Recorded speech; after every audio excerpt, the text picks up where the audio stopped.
Welcome back to my YouTube channel Study Live. जैसा कि आप सभी जानते हैं, हम कक्षा 5वीं और 8वीं बोर्ड एग्ज़ाम की तैयारी करवा रहे हैं, जिससे बच्चों को प्रश्नों को समझने में आसानी हो और उन्हें आइडिया मिल सके कि एग्ज़ाम में कैसे टाइप के प्रश्न पूछे जाएंगे। तो आज हम लेकर आए हैं कक्षा 5वीं का ईवीएस का प्रश्न, पर्यावरण के प्रश्न। तो चलिए आज की क्लास शुरू करते हैं। देखते हैं पहला प्रश्न है, छूने तथा दबाने से मिट्टी कैसी लगती है। जब हम मिट्टी को छूते हैं और उसे दबाते हैं तो मिट्टी कैसी लगती है? नरम, कठोर, नरम और कठोर दोनों, या उन उपयुक्त में से कोई नहीं। अगला प्रश्न है, विकलांगता से संबंधित रोग है।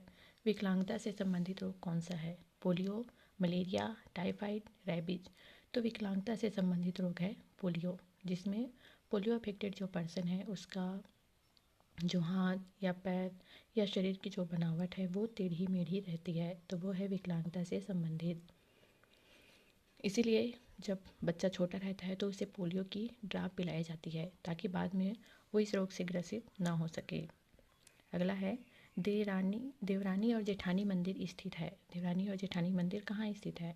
भोरमदेव, राजिम, तालागांव, पारागांव। तो देवरानी और जेठानी मंदिर स्थित है तालागांव में। भोरमदेव में है, भोरमदेव मंदिर कवर्धा में है, और राजिम में कुलेश्वर महादेव का मंदिर है।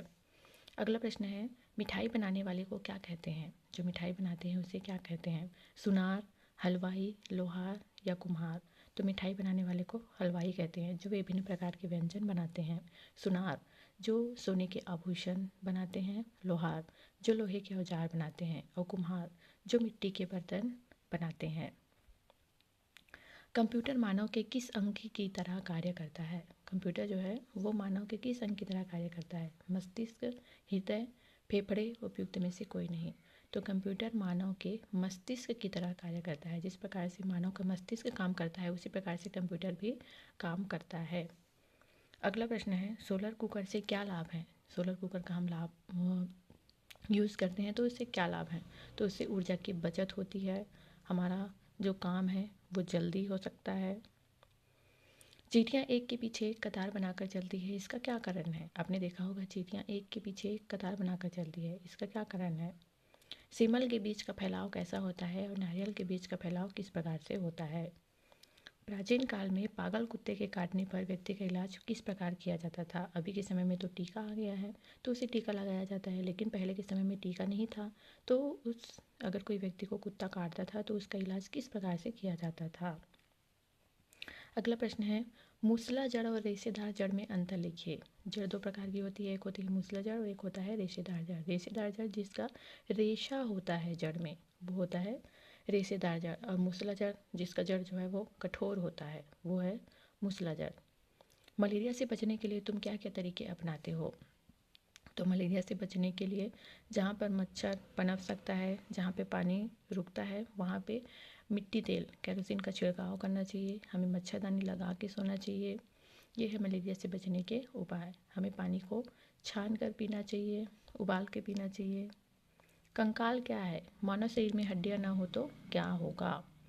अगला है, तालागांव में खुदाई से प्राप्त शिव की मूर्ति की क्या विशेषता है? हमारे राष्ट्रीय प्रतीकों के नाम लिखो।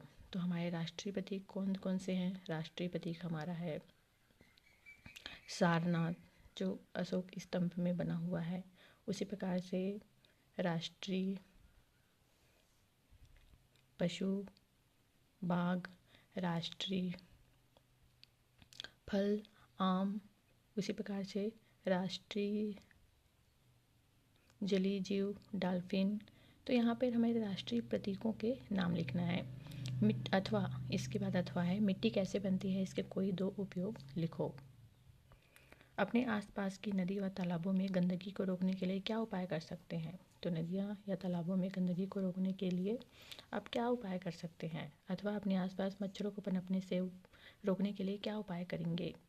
ऊर्जा के कौन से साधन हैं और सौर ऊर्जा के प्रमुख उपयोग लिखिए।